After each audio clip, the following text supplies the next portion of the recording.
안녕하세요. 유튜브 채널 미국 주식 이슈 워치입니다. 오늘 저희가 아주 깊이 있게 들여다볼 주제는 바로 CME 그룹이에요. 금융시장에 좀 관심 있으신 분들이라면 CME 그룹, 뭐랄까, 한 번쯤은 들어보셨을 이름일 텐데요. 네, 그렇죠. 이게 단순히 그냥 거래소라고 하기에는 좀 부족하고요. 전 세계 파생상품 시장의 거의 거인이죠, 거인. 그리고 시장의 변동성 자체를 먹고 사는 아주 독특한 기업입니다. 맞아요. 그 비즈니스 모델이 참 특이하죠. 네, 저희가 이번에 조사를 좀 해보니까요. 이 회사의 사업 방식이라든지 아니면 미래 가능성 이런 부분에서 정말 흥미로운 점들이 많더라고요. 그래서 오늘은 CME 그룹이 가진 그 막강한 시장 지배력, 또 성장 잠재력 이런 거 좀 집중적으로 살펴보면서요. 동시에 이 기업이 안고 있는 위험 요소나 도전 과제 같은 것들까지 균형 있게 한번 짚어보려고 합니다. 저는 주로 CME 그룹의 긍정적인 면, 특히 성장 가능성 쪽에 좀 더 주목해서 이야기를 풀어가 볼 생각이에요. 네, 좋습니다. 저는 그럼 조금 더 신중한 입장에서 CME 그룹을 둘러싼 여러 잠재적인 위험 요인들 있잖아요. 예를 들면 경쟁 상황이라든지 아니면 규제 문제 같은 부분들, 이런 것들을 좀 더 날카롭게 파고들어 볼 예정이에요. CME 그룹이 분명히 매력적인 부분이 참 많은 기업이지만 그 이면에 숨어 있는 리스크를 또 제대로 알아야 저희가 균형 잡힌 판단을 할 수 있으니까요. 아, 좋습니다. 완벽한 균형인데요. 자, 그럼 본격적으로 CME 그룹의 세계로 함께 들어가 볼까요? 우선 CME 그룹이 정확히 어떤 일을 하는 회사인지부터 확실히 짚고 넘어가야 할 것 같아요. 이걸 그냥 우리가 흔히 아는 주식거래소 정도로만 생각하면 정말 중요한 걸 놓치기 쉽거든요. 네, 맞아요. 그 부분이 핵심이죠. 네, CME 그룹은 전 세계의 파생 상품, 그러니까 우리가 아는 선물이나 옵션 같은 것들이요. 이런 상품들이 거래되는 시장의 핵심 인프라를 제공하는 회사예요. 단순히 거래 장소만 이렇게 빌려주는 게 아니라 중앙청산소, 영어로는 클리어링 하우스라고 하죠. 이 아주 중요한 역할을 수행하고 있거든요. 이게 CME 그룹을 이해하는 핵심 중에 핵심이라고 할 수 있어요. 맞아요. 중앙청산소라는 게 모든 거래가 정말 안전하게 마무리될 수 있도록 최종적인 위험을 관리하고 또 보증해 주는 곳이잖아요. 예를 들어서 거래 당사자 중에 한쪽이 갑자기 파산한다거나 계약 이행을 못하게 되더라도 그 충격이 시장 전체로 막 퍼져나가서 시스템이 마비되는 걸 막아주는 일종의 금융 안전망 같은 역할을 하는 거죠. 아, 안전망이요? 네, 금융 시스템이 안정적으로 돌아가려면 정말 없어서는 안 될 필수 기능인데 이걸 CME 그룹이 꽉 잡고 있다는 건 그만큼 시장에서 엄청난 힘을 가지고 있다는 뜻이 되는 거예요. 바로 그거죠. 그래서 CME 그룹의 궁극적인 목표, 이 회사가 바라보는 비전은 단순히 이익을 많이 내는 걸 넘어서요. 이 파생상품 시장 자체를 아예 자신들이 만든 독점적인 생태계로 만들고 계속해서 그 지배력을 강화하는 데 있어요. 전 세계 금융시장의 두 가지 핵심 기능, 바로 위험 관리, 리스크 매니지먼트죠. 그리고 가격 발견, 프라이스 디스커버리, 이 두 가지를 전부 자기들 플랫폼 안에서 해결하게 만들겠다. 이런 야심인 거죠. 네, 거의 시장의 규칙 제정자 역할을 하겠다는 거네요. 그렇죠. 특히 금리나 주가지수 선물 같은 핵심 상품 분야에서는 이미 시장을 거의 장악하고 있다고 봐도 무방할 정도인데요. 이 막강한 지배력을 바탕으로 안정적인 수익과 현금 흐름을 최대한 뽑아내는 게 이 회사의 목표예요. 저희가 본 자료들을 보면 이들의 비전은 단순히 시장의 주요 참여자가 되는 수준이 아니라 아예 시장의 규칙과 인프라 자체를 장악하려는 그런 야심을 아주 명확하게 보여주고 있어요. 그 목표, 시장의 크기, 그러니까 TAM, Total Addressable Market이라고 보통 부르죠. 이걸 보면 그 야심이 어느 정도인지 좀 가늠해 볼 수 있을 것 같아요. 글로벌 파생상품 시장의 전자거래, 그리고 중앙청산시장 전체를 대상으로 하는데요. 이걸 명목가치 기준으로 따지면 와, 정말 수십조 달러에 달하는 어마어마한 규모예요. 우리가 아는 선물, 옵션은 기본이고요. 금리, 외환, 에너지, 농산물까지 거의 모든 자산군을 다 다룬다고 보시면 돼요. 네, 수십조 달러라니 정말 상상하기 힘든 규모네요. 그리고 이 거대한 시장에서 성장을 이끌 핵심 지표로 삼고 있는 게 바로 일일 평균 거래량, 그러니까 ADV, Average Daily Volume이에요. 금리나 주가지수 같은 주요 상품들의 하루 평균 거래량을 계속 늘려서 거래 한 건당 발생하는 수수료, 이걸 RPC, Rate per Contract라고 부르던데요. 이 RPC를 기반으로 해서 수익을 극대화하려는 전략인 거죠. 아, 그러니까 거래 건수를 늘리는 게 일단 최우선 목표군요. 네, 기본적으로는 그렇고요. 동시에 이 계약당 수수료, RPC도 그냥 가만히 두는 게 아니에요. 전략적으로 가격 정책을 조정해서 수익성 자체를 더 높이려고 해요. 단순히 거래량만 늘리는 게 아니라 자신들이 가진 가격 결정력을 활용해서 이익률 자체를 끌어올리겠다는 그런 의지가 엿보이는 거죠. 그렇군요.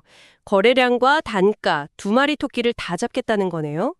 그리고 또 하나 눈여겨볼 점은 이 수익원을 좀 다양하게 만들려는 노력인 것 같아요. 아시다시피 주 수입원인 거래 수수료는 시장 상황에 따라서 변동성이 꽤 크잖아요. 좋을 땐 확 좋지만 안 좋을 땐 또 확 꺾일 수도 있고. 맞아요. 변동성이 클 수밖에 없죠. 네. 그래서 상대적으로 좀 꾸준하게 수입이 들어오는 시장 데이터 판매라든지 아니면 정보 서비스 같은 부문의 매출 비중을 늘리려고 계속 노력하고 있더라고요. 시장이 좀 잠잠해져서 거래량이 줄어드는 시기가 오더라도 안정적인 수익 기반을 확보하려는 그런 움직임으로 보여요. 아, 굉장히 중요한 포인트네요. 위험 분산 차원에서요. 자, 그런데 이런 전략들이 과연 먹힐 수 있느냐? 그 근본적인 이유를 따져보면 CME 그룹이 가진 아주 강력한 경제적 해자, 영어로는 이코노믹 모트라고 하죠. 이 해자 덕분이라고 할 수 있어요. 해자라는 건 옛날 성주변에 이렇게 파놓은 물길처럼 경쟁자들이 쉽게 쳐들어오지 못하게 막는 일종의 방어벽을 의미하는데요. CME 그룹에게는 크게 두 가지 아주 깊고 넓은 해자가 있다고 분석되더라고요. 바로 규제, 그리고 네트워크 효과예요. 네, 그 두 가지가 정말 핵심적인 경쟁 우위 요소죠.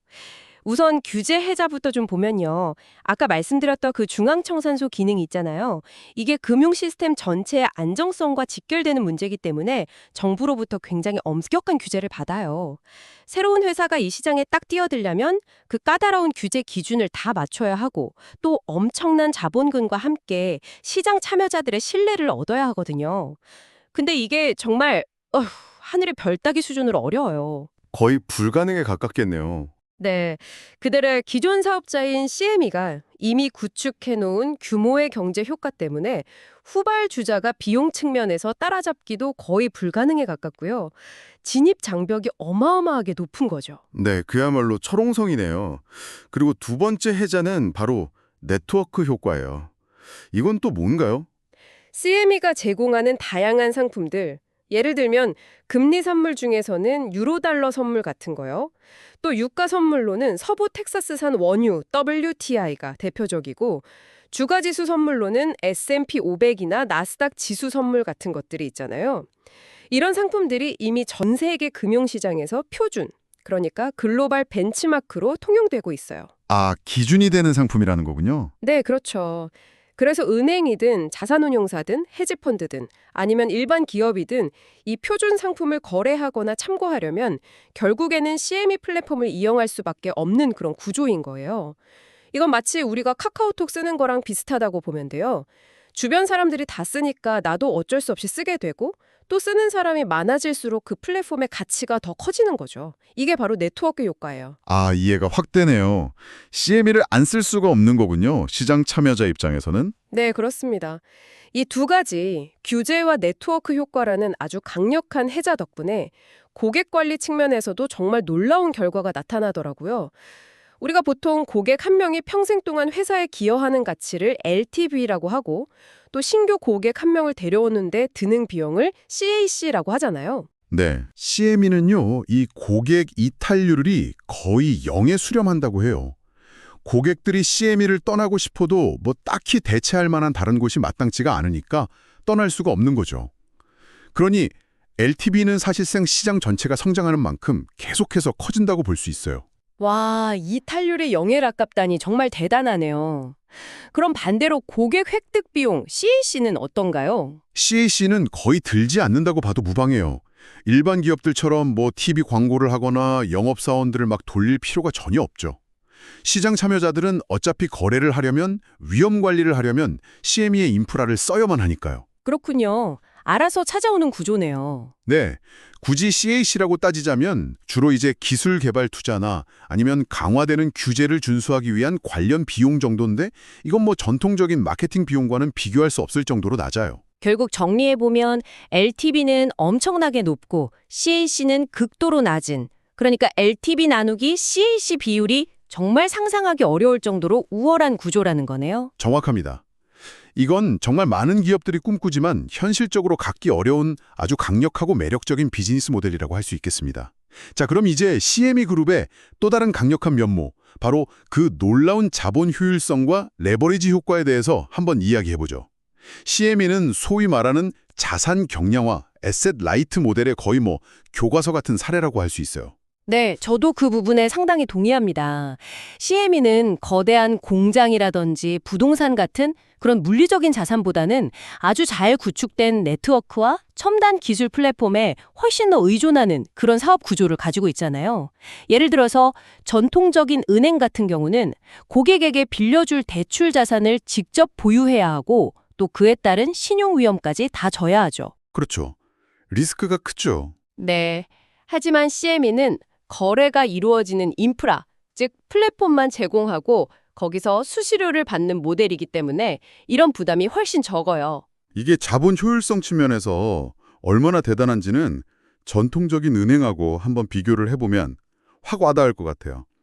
예를 들어서 주주들이 투자한 돈, 즉 자기 자본 대비해서 얼마나 이익을 내는지를 보여주는 지표가 자기 자본 이익률, ROE잖아요. 네, ROE요. 이걸 보면 CME는 보통 15%에서 많게는 25% 수준까지 나오는데 일반적인 은행들은 잘 나와야 8%에서 12% 정도거든요. 와, 이거 거의 2배 가까이 차이가 나는 거죠. 15에서 25%라니 정말 높은 수치네요. 그럼 총자산 이익률, ROA는 어떤가요? 회사가 가진 모든 자산을 활용해서 얼마나 이익을 내는지 보는 지표 말이에요. ROA는 그 차이가 더 극명하게 드러나요. CME는 5%에서 10%에 달하는데 은행은 보통 0.5%에서 1.5% 수준이에요. 이건 5배에서 10배 이상 차이가 나는 거니까 비교하기가 민망할 정도로 압도적인 우위라고 할 수 있죠. 와, ROE가 5%에서 10%라니 정말 대단한데요. 왜 이렇게까지 큰 차이가 나는 걸까요? 그 이유는 사실 간단해요. CME는 은행처럼 위험 부담이 큰 대출 자산을 대규모로 보유할 필요가 없잖아요. 그러니까 회사 전체의 자산 규모 자체가 훨씬 작아요. 그런데도 불구하고 높은 순이익을 만들어내니까 당연히 ROE가 높을 수밖에 없는 거죠. 아, 그러니까 분모인 총자산은 작은데 분자인 순이익은 크니까 비율이 높게 나오는 거군요. 네, 맞습니다.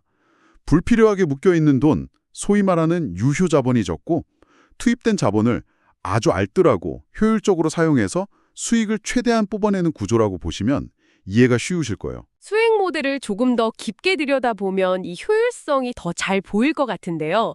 주 수입원은 역시 거래 및 청산 수수료라고 하셨죠? 이게 전체 매출에서 어느 정도 비중을 차지하나요? 네, 맞아요. 거래 및 청산 수수료가 핵심인데 이게 전체 매출의 약 80%에서 85% 정도를 차지해요.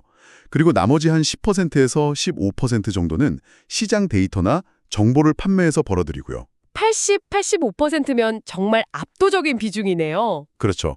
그런데 여기서 진짜 놀라운 건 이익률이에요.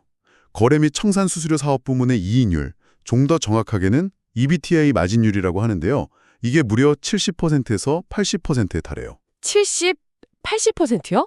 매출 100원 벌면 70, 80원이 이익으로 남는다는 건가요? 와, 네, 그렇습니다. 시장 데이터 판매 쪽은 더 높아요. 85%에서 95% 수준까지도 나와요. 거의 팔면 다 남는 장사라고 할 수 있죠. 아니 어떻게 이렇게 높은 이익률이 가능한 거죠? 비결이 뭔가요? 그 비결 중 하나가 바로 강력한 영업 레버리지 효과에 있어요. CME는 거래 플랫폼을 운영하기 위한 서버 관리라든지 기술 개발, 또 각종 규제의 준수 같은 고정비 지출의 비중이 아주 높아요. 아, 초기에 인프라 구축 비용이 많이 들었겠군요. 네, 그렇죠. 그리고 한번 구축해 놓으면 유지 보수 비용은 계속 들지만요. 반면에 거래량이 늘어난다고 해서 추가로 드는 변동비, 예를 들면 거래 처리 비용 같은 건 상대적으로 매우 작아요. 플랫폼 운영 비용은 거래량이 많든 적든 거의 비슷하게 나가는 거죠. 고정비 성격이 강해요. 아, 그렇군요. 고정비 비중이 높고 변동비 비중은 낮다. 네. 그래서 어떤 결과가 나타나냐면요. 예를 들어서 하루 평균 거래량 ADB가 10% 늘어나면 매출은 대략 10%에서 14% 정도 증가하는데 영업이익은 그보다 훨씬 더 큰 폭인 12%에서 16%까지 증가하는 효과가 나타나요. 와, 매출 증가율보다 이익 증가율이 더 높게 나타나는군요. 네, 맞아요. 이게 바로 영업 레버리지 효과죠. 늘어난 매출이 높은 고정비를 희석시키면서 이익 증가율이 매출 증가율을 앞지르게 되는 거예요. 특히 시장이 막 불안정해져서 변동성이 커지고 사람들이 위험 회피하려고 거래량이 폭발적으로 증가할 때 있잖아요. 네, 그럴 때가 있죠. 그럴 때는 추가적인 변동 비용은 거의 들지 않으니까 늘어나는 거래량이 거의 그대로 이익 급증으로 이어지는 거예요. 시장이 불안할수록 CME가 돈을 더 많이 번다는 말이 나오는 이유가 바로 이 강력한 영업 레버리지 구조에 있는 거죠. 아, 정말 흥미로운 구조네요. 시장의 변동성 자체가 이익의 원천이 되는 셈이니까요. 마지막으로 리스크 관리 측면에서도 CME는 아주 독특한 구조를 가지고 있다고 들었는데요. 신용 리스크의 외부화라고 표현하던데 이게 무슨 뜻인가요? 네, 이 부분도 상당히 흥미로운 지점이에요. CME는 분명히 청산소 역할을 수행하지만 거래 상대방이 돈을 떼먹는다거나 하는 그런 직접적인 신용 위험은 최대한 떠안지 않으려는 구조를 가지고 있어요. 만약에 거래 과정에서 누군가가 계약을 이행하지 못하는 부실, 즉 디폴트가 발생하잖아요. 그러면 CME 그룹이 자기 회사 돈으로 먼저 손실을 막아주는 게 아니에요. 아, 그래요? 그럼 어떻게 처리하나요? 증거금, 마진이라는 게 있고요. 또 이 회원사들이 공동으로 비상자금을 모아놓은 디폴트 펀드라는 게 있거든요. 네. 이 증거금이나 디폴트 펀드를 사용해서 발생한 손실을 먼저 충당해요. CME 그룹 자체의 자본이 투입되는 건 정말 마지막 최후의 보루, 최후의 수단인 거죠. 와, 이건 마치 일종의 보험 같은 구조라고 볼 수 있겠네요? 네, 비슷해요. 개별 거래에서 발생하는 위험을 청산회원 전체에게 효과적으로 분산시키는 거예요. 그래서 전통적인 은행들이 고객들의 대출 연체율 변화에 굉장히 민감하게 반응하는 것과는 달리 CME는 청산회원 몇몇이 부도가 나거나 어려움을 겪는 것에 대해서 상대적으로 덜 민감할 수 있어요. 그러면 설령 금융위기 같은 아주 극단적인 상황이 와서 여러 청산 회원들이 동시에 어려움을 겪는다고 해도 CME가 직접적으로 부담해야 하는 최대 손실 규모는 어느 정도 예측 가능하고 좀 제한적이라고 볼 수 있겠네요. 네, 맞아요. 최악의 시나리오를 가정하더라도 회사 전체의 순이익에 미치는 영향은 생각보다 크지 않을 것으로 분석되고 있어요. 신용 위험에 대한 방어력만큼은 정말 금융업계에서 최고 수준이라고 평가받는 이유가 바로 여기에 있는 거죠. 그렇군요. 정리하자면 CME 그룹은 자산 경량화, 높은 자본 효율성, 강력한 영업 레버리지, 그리고 외부로 이전시킨 신용 리스크 구조 덕분에 매우 안정적이면서도 예측 가능한 현금 흐름을 만들어내는 정말 독보적이고 강력한 비즈니스 모델을 가지고 있다. 이렇게 요약할 수 있겠네요. 자, 다음으로는 CME 그룹의 기술 혁신, 특히 최근에 많은 주목을 받고 있는 암호화폐 시장을 어떻게 공략하고 있는지 그 부분을 좀 살펴보죠. CME의 핵심 경쟁력은 앞서 말씀드린 그 독점적인 청산소 지위와 더불어서요. 이걸 가능하게 하는 고성능 전자거래 플랫폼, 바로 CME 글로백스에 있다고 할 수 있어요. 그렇죠. CME 글로백스는 CME의 정말 핵심적인 기술 자산이죠. 거래 주문 처리 속도를 최대한 빠르게 하는 것. 이걸 저지연성이라고 하죠. 그리고 어떤 상황에서도 시스템이 멈추지 않도록 안정성을 확보하는 것. 또 해킹 같은 외부 위협으로부터 안전하게 시스템을 지키는 사이버 보안 능력까지. 이 모든 걸 갖춘 플랫폼이에요. 전 세계 어디서든 시장 참여자들이 24시간 접속해서 끊임없이 거래할 수 있게 해주는 거죠. 청산 시스템도 마찬가지일 것 같아요. 전 세계 파생 상품 거래의 최종적인 위험을 관리하는 곳이니까 정말 0.001%의 오류도 허용되지 않는 극도의 안정성과 신뢰성이 필수적일 텐데요. 당연하죠. 이런 기술적인 완성도는 후발주자들이 감히 넘볼 수 없는 아주 강력한 진입장벽, 즉 기술적 해자가 되는 거죠. 맞아요. 경쟁사가 만약 CME와 비슷한 수준의 청산소를 만들고 시장의 신뢰를 얻으려고 한다면 일단 규제 당국의 까다로운 승인을 받는 것은 물론이고요. 수십 년간 쌓아온 CME의 위험 관리 노하우와 전 세계 주요 금융기관들의 그 두터운 신뢰를 단번에 확보해야 하는데 이건 뭐 현실적으로 거의 불가능에 가깝다고 봐야죠. 기술적인 측면만 봐도 그렇겠네요. 네, 거래 플랫폼만 해도 그래요. 1초에 수십만 건의 거래를 안정적으로 처리하고 거의 100%에 가까운 시스템 가동률을 보장하는 그런 인프라를 처음부터 구축하려면 수십억 달러, 우리 돈으로 정말 조 단위의 막대한 초기 투자와 함께 수년간의 운영 및 검증 기간이 필요해요. 이 시스템 자체가 가진 중요성과 복잡성 자체가 거대한 장벽인 셈이죠. 네, 정말 아무나 할 수 있는 일이 아니네요. CME는 이렇게 탄탄한 기술력과 또 전통적인 자산 시장에서의 압도적인 지위를 바탕으로 해서 새로운 시장으로 영역을 넓히는데 아주 적극적인 모습을 보이고 있어요. 특히 최근에 가장 눈에 띄는 행보가 바로 이 암호화폐 파생 상품 시장 공략인 것 같아요. 아, 맞아요. 그 부분 저도 아주 흥미롭게 보고 있습니다. CME는 비트코인이나 이더리움 같은 주요 암호화폐 선물 및 옵션 상품을 아주 발빠르게 출시하면서 이 시장을 선도하고 있거든요. 아시다시피 암호화폐 시장은 변동성이 정말 엄청나게 크잖아요. 네, 살벌하죠. 네, 이런 변동성 큰 시장에서 CME처럼 규제를 받고 또 신뢰할 수 있는 청산소가 있다는 건 특히 좀 신중한 기관 투자자들 입장에서는 거의 유일하게 믿고 거래할 수 있는 통로 역할을 해주고 있는 셈이에요. 덕분에 아주 빠르게 시장 점유율을 높여가고 있죠. 실제로 최근 실적 발표 내용을 보니까요. 2025년 3분기에 CME에서 거래된 암호화폐 파생 상품의 총 거래 대금이 무려 9천억 달러를 넘어섰다고 하더라고요. 9천억 달러요. 와. 네. 그리고 시장 참여자들이 얼마나 활발하게 포지션을 유지하고 있는지를 보여주는 지표인 일평균 미결제 약정 ADOI, Average Daily Open Interest 역시 313억 달러로 사상 최고치를 기록했다고 해요. 특히 이더리움 관련 상품들의 성장세가 아주 두드러졌다고 하고요. 성장세가 정말 가파르네요. 네. 근데 여기서 멈추지 않고 솔라나나 리플, XRP 선물 옵션 같은 새로운 알트코인 상품들도 계속해서 추가하면서 상품 라인업을 더 넓혀가고 있어요. 이건 앞으로 암호화폐 시장이 커지는 만큼 그 과실을 CME가 고스란히 다 가져가겠다는 아주 강력한 의지를 보여주는 거라고 해석할 수 있겠죠. 그렇다면 이 암호화폐 사업이 실제로 CME의 재무 성과에는 얼마나 기여를 할 수 있을까요? 저희가 본 자료에서는 이걸 좀 숫자로 추정해보고 있던데요. 네, 그 추정치가 꽤 흥미로웠어요. 먼저 추가적인 매출 기여도부터 보면요. 2025년 3분기 거래 대금이 9천억 달러였잖아요. 여기에 아주 보수적으로 수수료율을 0.001%만 적용한다고 해도 분기에 약 900만 달러, 이걸 연간으로 환산하면 최소 3,600만 달러 이상의 추가 매출이 발생한다는 계산이 나와요. 0.001%면 정말 보수적인 가정이네요. 그렇죠. 실제 수수료율이나 마진율을 생각하면 아마 이보다 훨씬 더 큰 기여를 할 수도 있겠죠. 더 나아가서 암호화폐 시장 자체가 앞으로 계속 성장한다면 CME의 기업 가치에도 상당히 긍정적인 영향을 줄 수 있을 것 같은데요. 네, 그런 분석도 있더라고요. 예를 들어서 만약에 암호화폐 파생 상품 거래량이 앞으로 5년간 매년 50%씩 폭발적으로 성장한다고 가정을 해보는 거예요. 그래서 연간 한 5억 달러 정도의 추가 순이익을 만들어낸다고 가정해볼게요. 네. 추가적인 기업 가치가 생길 수 있다. 이런 계산이 가능해요. 125억 달러요? 엄청난데요.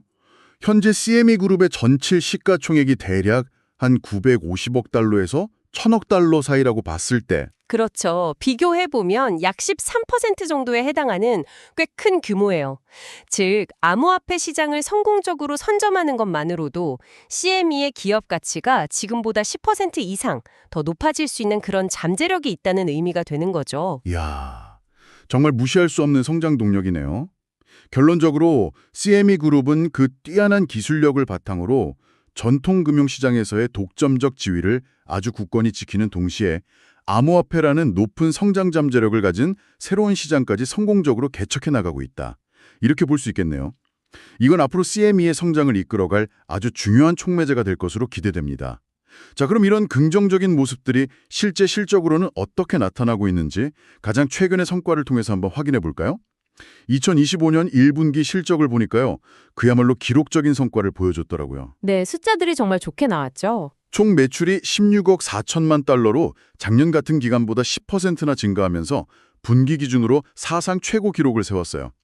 그리고 주주들에게 돌아가는 몫을 보여주는 조정 희석 주당 순이익 EPS 역시 2.80달러로 12%나 증가하면서 두 자릿수 성장을 아주 견조하게 이어갔죠. 핵심 수입원인 청산 및 거래 수수료 수입도 대단했어요. 13억 달러로 전년 대비 11% 증가하면서 역시 역대 최고치를 찍었고요. 이건 앞서 말씀하셨던 그 일평균 거래량이 ADV가 2,980만 계약으로 무려 13%나 증가한 덕분이에요. 세부적으로 좀 들여다보면 원자재 같은 상품, 커모디티즈 거래량이 19%나 늘었고 금리나 주가지수 같은 금융, 피낸셜 상품 거래량도 12% 증가하는 등 거의 모든 자산군에서 아주 고르게 성장하는 모습을 보여줬어요. 더 놀라운 건 수익성 측면이에요. 비용을 다 빼고 나서 실제로 남는 이익률을 보여주는 조정 영업 마진율이 무려 71.1%를 기록했는데요. 이건 작년 같은 기간보다 2.2%포인트나 더 높아진 수치예요. 앞서 저희가 길게 설명드렸던 그 강력한 영업 레버리지 효과가 실적에 반영되고 있다는 걸 아주 명확하게 보여주는 대목이라고 할 수 있겠죠. 71.1% 정말 경이로운 마진율이네요. 그리고 상대적으로 변동성이 좀 적고 꾸준한 수입원으로 평가받는 그 시장 데이터 매출 역시 1억 9,500만 달러로 11% 증가하면서 안정적인 성장 흐름을 계속 이어갔고요. 자, 이렇게 눈부신 성장을 이끈 동력이 뭘까? 이걸 좀 더 자세히 들여다보면 몇 가지 핵심 요인이 보이는 것 같아요. 첫째는 금리 관련 파생 상품 거래량 ADV가 역대 최고치인 920만 계약을 기록했다는 점이에요. 아, 금리 상품 수요가 폭발했군요. 네. 아무래도 미국의 금리 정책 방향에 대한 불확실성이 계속되다 보니까 기업들이나 투자자들이 미래 금리 변동 위험을 피하기 위한 해지 수요가 폭발적으로 늘어난 결과로 보여요. 둘째 요인은 뭘까요? 둘째는 원자재 관련 상품 거래량이 19%나 크게 성장했다는 점인데요. 이건 뭐 계속되고 있는 지정학적 긴장감이나 공급망 불안정 문제 같은 것들이 영향을 미친 것으로 분석돼요. 원자재 가격 변동성에 미리 대비하려는 수요가 그만큼 많아진 거죠. 아, 국제정세 불안이 오히려 CME에게는 호재가 된 거군요. 그렇죠. 그리고 셋째는 미국 외에 다른 나라, 즉 국제시장에서의 거래량이 880만 계약으로 19%나 증가했다는 점이에요. 이건 CME가 꾸준히 추진해온 글로벌 시장 확장 전략이 이제 실질적인 성과로 나타나고 있다는 증거라고 해석할 수 있겠네요. 그런데 한 가지 좀 흥미로운 점은요. 평균 계약당 수수료, 즉 RPC는 오히려 1% 정도 소폭 감소했다는 점이에요. 이건 어떻게 해석해야 할까요? 아, 그 부분은 저도 봤는데요. RPC는 약간 줄었지만 전체 거래량이 13%나 훨씬 더 크게 증가했잖아요. 그래서 이 RPC 감소 효과를 상쇄하고도 남아서 총 거래 수수료 매출은 오히려 11%나 끌어올렸어요. 이건 아마도 CME가 건당 수수료를 높이는 것보다는 더 많은 거래를 유치해서 전체 거래대금 규모 자체를 키우는 데 더 집중하는 전략을 쓰고 있다. 이렇게 엿볼 수 있는 부분인 것 같아요. 일종의 박리담의 전략이라고 할까요? 아, 그렇군요. 수수료 단가는 조금 낮추더라도 거래당을 늘려서 전체 파이를 키우는 전략, 이해가 되네요. 자, 이렇게 잘 벌어들인 이익을 주주들에게 아주 적극적으로 돌려주는 것도 CME 그룹의 큰 매력 중 하나라고 할 수 있어요. CME는 좀 특이하게 변동 배당 정책 Variable Dividend Policy라는 걸 운영하는데요. 이게 뭐냐면 매 분기 실적에 따라서 배당금을 좀 유연하게 조절하는 방식이에요. 2025년 1분기에만 약 26억 달러라는 정말 엄청난 금액을 배당금으로 지급하면서 주주들에게 현금을 아주 후하게 돌려주는 기조를 계속 이어가고 있어요. 26억 달러? 배당? 정말 통 큰데요. 그리고 또 다른 주주 환원 방법으로는 자사주 매입이 있죠. 회사가 자기 돈으로 자기 회사 주식을 사들이는 거예요. 네, 맞아요. 저희가 본 자료 중에는 만약에 CME가 1억 달러 규모의 자사주 매입을 발표했다고 가정했을 때 과연 시장에서 어떤 일이 벌어질지를 분석한 가상 시나리오가 있었는데요. 그 결과가 꽤 흥미로웠어요. 오, 어떤 결과였나요? 이 자사주 매입 발표 하나만으로 주가가 무려 19%나 급등할 수 있다는 분석이었어요.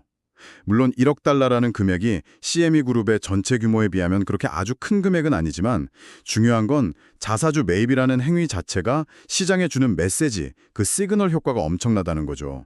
19% 상승이요? 와, 자사주 매입 효과가 그렇게 큰가요? 이유가 뭘까요? 이 가상 시나리오에서 주가가 19%나 오른 이유를 좀 뜯어보면요.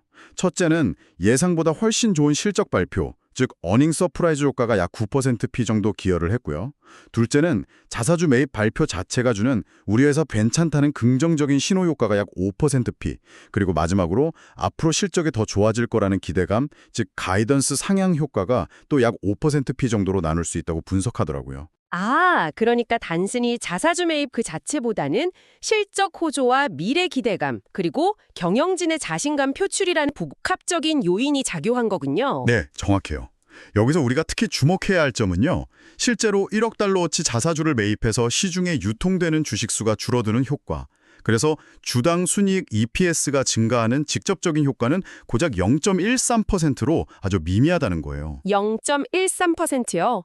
정말 작네요. 네, 즉 주가 상승의 진짜 이유는 단순히 주식 수가 줄어서가 아니라 우리 회사 경영진이 앞으로 회사가 벌어들일 현금 흐름에 대해서 이만큼 자신이 있다. 그리고 우리 회사에 이렇게 주주 환원에 쓸 수 있는 여유 자금이 충분히 많다는 아주 강력한 신호, 시그널을 시장에 보냈기 때문이라는 거죠. 아, 그 신호 효과가 핵심이군요. 네. 그래서 이 신호 효과의 가치를 반영해서 기존의 분석가들이 제시했던 목표 주가에 추가적인 프리미엄을 얹어줄 수도 있다는 분석도 나왔어요. 해당 자료에서는 이 신호 효과를 감안해서 기존 목표 주가에 약 6%의 프리미엄을 더해서 243.80달러라는 가상의 새로운 목표 주가를 제시하기도 했고요. 자사주 매입이라는 것이 단순히 돈을 쓰는 행위를 넘어서 투자자들의 심리와 기대감에 얼마나 큰 영향을 미칠 수 있는지를 아주 잘 보여주는 사례라고 할 수 있겠네요. 자, 지금까지는 주로 CME 그룹의 밝은 면, 그러니까 강점과 성장 가능성에 대해서 많은 이야기를 나눴는데요. 이제부터는 조금 더 냉정한 시각에서 이 기업이 안고 있는 잠재적인 위험 요인들은 무엇이고 또 앞으로 마주할 수 있는 위협들에는 어떤 것들이 있는지 자세히 한번 살펴보겠습니다. CME의 가장 큰 매력이자 동시에 가장 큰 아킬레스건이라고 할 수 있는 부분은 바로 시장 변동성에 대한 높은 의존성이에요. 아, 그 부분이요? 양날의 검이죠. 네, 맞아요. CME의 수익 구조는 기본적으로 시장이 시끄럽고 변동성이 커질수록 거래량이 늘어나면서 함께 증가하는 형태잖아요. 그래서 변동성은 CME의 가장 친한 친구라는 말까지 있을 정도죠. 하지만 이 말을 뒤집어 보면요. 시장이 아주 평온해지고 변동성이 확 줄어들면 거래량이 급감하면서 수익 역시 크게 꺾일 수 있다는 의미이기도 해요. 이게 CME가 본질적으로 가지고 있는 가장 큰 리스크라고 할 수 있어요. 그렇죠. 시장이 너무 안정적이면 오히려 CME에게는 안 좋은 거니까요. 예를 들어서 전 세계 경제가 오랫동안 저금리 상태를 유지하면서 아주 안정적인 국면으로 접어든다고 한번 상상해 보세요. 저희가 본 한 리스크 시나리오 분석 자료를 보니까 만약 이런 상황이 오면 CME의 핵심 수입원 중 하나인 금리 관련 선물 거래량이 지금보다 25% 이상 줄어들 수도 있다고 경고하더라고요. 25% 감소면 타격이 꽤 크겠는데요. 네. 변동성은 친구라는 그 명제가 언제든지 깨질 수 있고 그럴 경우 파급 효과는 생각보다 클 수 있다는 걸 항상 염두에 둬야 하는 거죠. 네, 그 점은 분명히 인지해야 할 것 같고요. 두 번째로 생각해 볼 리스크는 경쟁 심화 및 규제 리스크예요. CME가 지금은 여러 파생상품 분야에서 거의 독점적인 지위를 누리고 있지만 그 지위가 영원히 보장되는 건 아니거든요. 예를 들어서 FMMU, 퓨처스 엑스체인지 같은 새로운 경쟁자들이 규제 당국의 승인을 얻어서 시장에 뛰어들 가능성은 언제나 열려 있어요. 아, 새로운 경쟁자의 등장이요? 네. 만약 이런 새로운 경쟁자가 성공적으로 시장에 안착해서 예를 들어 CME가 거의 장악하고 있는 금리 선물 시장의 점유율 10% 정도를 빼앗아간다고 가정을 해보면요. CME의 전체 매출은 대략 3%에서 5% 정도 감소할 수 있다는 그런 분석도 있더라고요. 점유율 잠식 우려가 있다는 거군요. 그쵸. 게다가 만약 경쟁사들이 더 낮은 수수료를 무기로 공격적으로 시장에 진입한다면 CME가 지금 누리고 있는 그 높은 계약당 수수료 RPC에도 하방 압력이 가해질 수 있겠죠. 가격 경쟁이 벌어질 수도 있다는 거예요. 그리고 끊임없이 기술 혁신에 투자를 해야 하고 또 점점 더 강화되는 금융 규제를 준수하기 위한 비용 부담이 계속해서 늘어나는 것도 무시할 수 없을 것 같아요. 지금 70%가 넘는 그 경이로운 수준의 영업 마진율을 앞으로도 계속 유지하는 게 생각보다 쉽지 않을 수도 있다는 거죠. 맞아요. 비용 압박도 분명히 존재할 겁니다. 세 번째 리스크는 밸류에이션, 즉 기업 가치가 과연 적정한가에 대한 논란이에요. CME는 그동안 독점적인 지위와 안정적인 수익성을 인정받아서 상당히 높은 수준의 주가 수익 비율, PE로 평가받아 왔잖아요. 목표 PE 배수가 25배에서 35배 수준으로 언급되고 실제 2025년 예상 실적 기준 후행 PE도 26배가 넘는 등 결코 낮지 않은 수준이죠. 과연 이 높은 가격표가 합당한지에 대한 의문이 충분히 제기될 수 있어요. 고평가 논란이 있을 수 있다는 말씀이시군요. 네.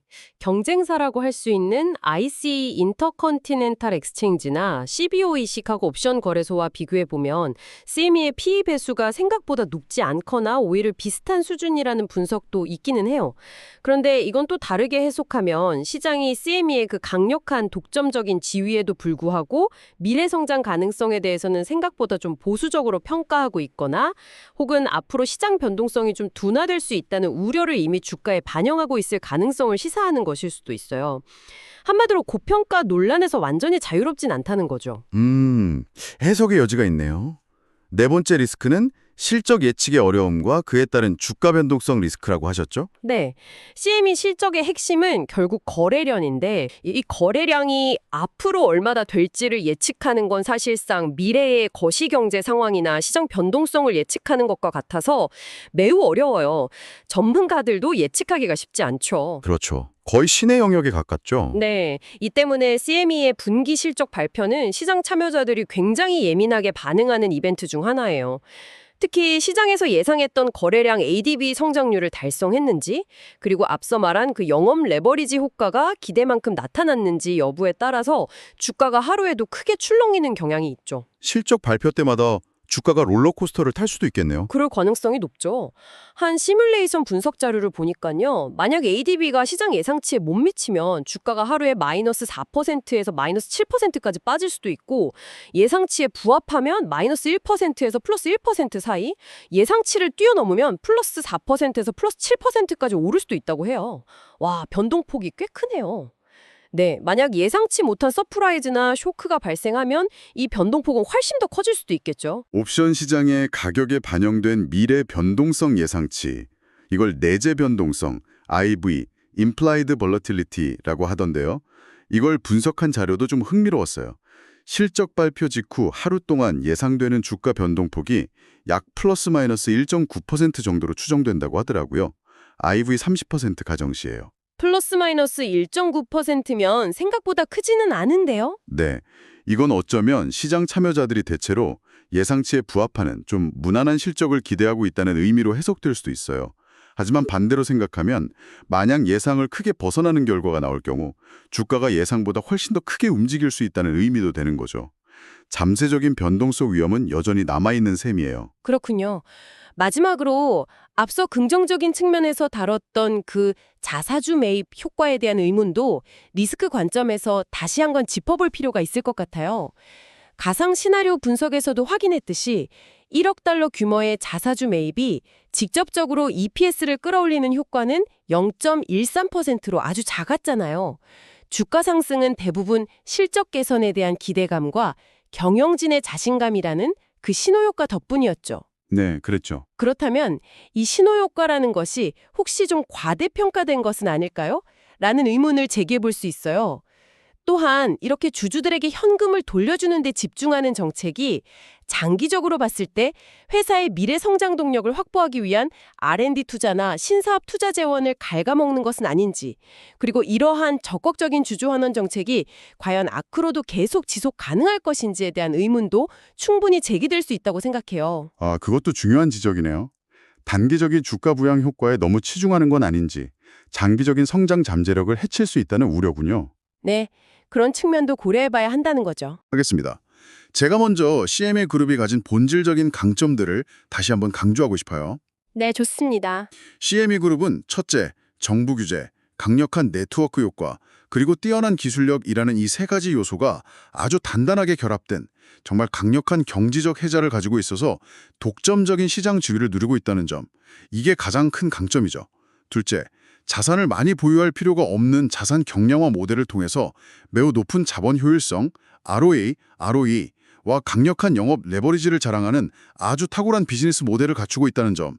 셋째, 이를 바탕으로 매우 안정적인 현금 흐름을 꾸준히 창출하고 또 변동배당이나 자사주 매입 같은 다양한 방법을 통해서 주주들에게 이익을 적극적으로 환원하고 있다는 점도 빼놓을 수 없고요. 마지막으로 안정적인 기존 사업 외에도 시장 데이터 서비스나 글로벌 시장으로의 확장, 그리고 특히 규제받는 시장 내에서 암호화폐 파생상품 시장을 성공적으로 선점해 나가는 모습은 미래 성장에 대한 기대감을 높이는 아주 중요한 동력이라고 생각해요. 일부 긍정적인 시나리오에서는 주가가 지금보다 40%에서 60%까지도 상승할 수 있다는 그런 분석도 있었죠. 네, 분명히 매력적인 강점들이 많은 기업이죠. 하지만 이렇게 밝은 전망의 이면에는 또 도사리고 있는 핵심적인 위험 요소들 역시 절대로 간과해서는 안 된다고 생각해요. 첫째, 수익 구조 자체가 시장 변동성에 너무 크게 의존하고 있다는 그 구조적인 한계는 분명해요. 시장이 너무 잠잠해지는 건 CME에게는 정말 치명적인 위협이 될 수 있다는 점 다시 한번 강조하고 싶고요. 둘째, FMX 같은 새로운 경쟁자가 언제든 나타날 수 있고 또 예상치 못한 규제 변화가 발목을 잡을 수도 있다는 가능성은 항상 열려 있어요.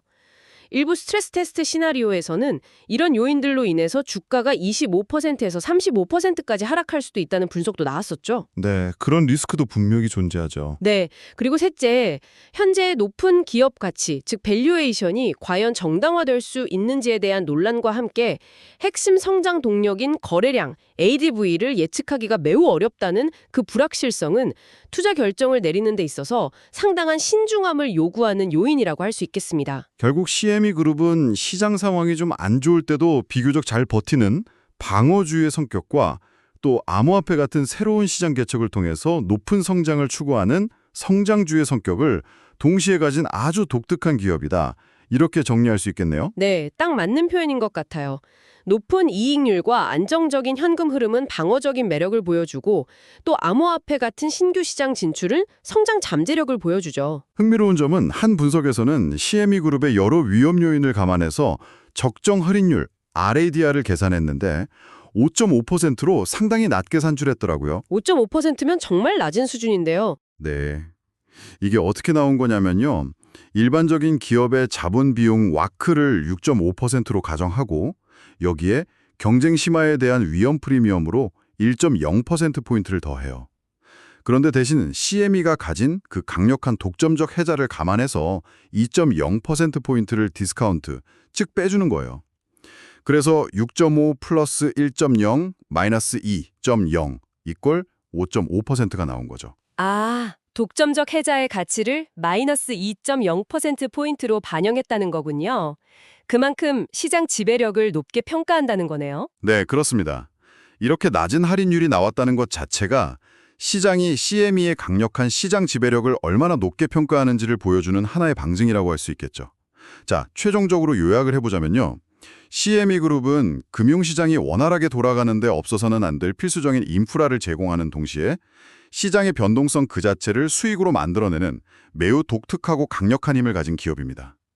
암호화폐 시장 진출과 같은 새로운 기회를 통해서 끊임없이 성장을 모색하고 있지만 동시에 시장 변동성이 줄어들거나 혹은 경쟁이 심화될 수 있다는 잠재적인 위협 또한 명확하게 존재하고 있죠. 네, 맞습니다.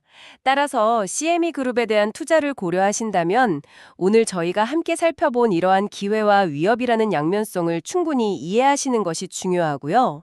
앞으로 거시 경제 환경이 어떻게 변하는지, 또 경쟁 구도에 어떤 변화가 생기는지 등을 면밀히 추적하시면서 신중하게 접근하시는 것이 중요하겠습니다. 네, 오늘 저희가 분석해드린 내용들이 청취자 여러분께서 CME 그룹이라는 기업을 이해하시는 데 조금이나마 도움이 되었기를 진심으로 바랍니다. 마지막으로 오늘 저희가 나눈 모든 이야기들은 CME 그룹에 대한 정보 제공을 목적으로 하며 특정 종목에 대한 매수 또는 매도 추천이 아님을 명확히 말씀드립니다. 모든 투자의 최종 결정과 그에 따른 책임은 전적으로 투자자 본인에게 있습니다. 또한 이 정보는 저희의 조사 과정에서 AI의 도움을 일부 받았을 수 있으며 그로 인해 실제 시장 상황이나 기업의 최신 정보와 일부 차이가 있을 수 있다는 점도 유념해 주시기 바랍니다. 지금까지 미국 주식 이슈워치였습니다. 경청해 주셔서 감사합니다.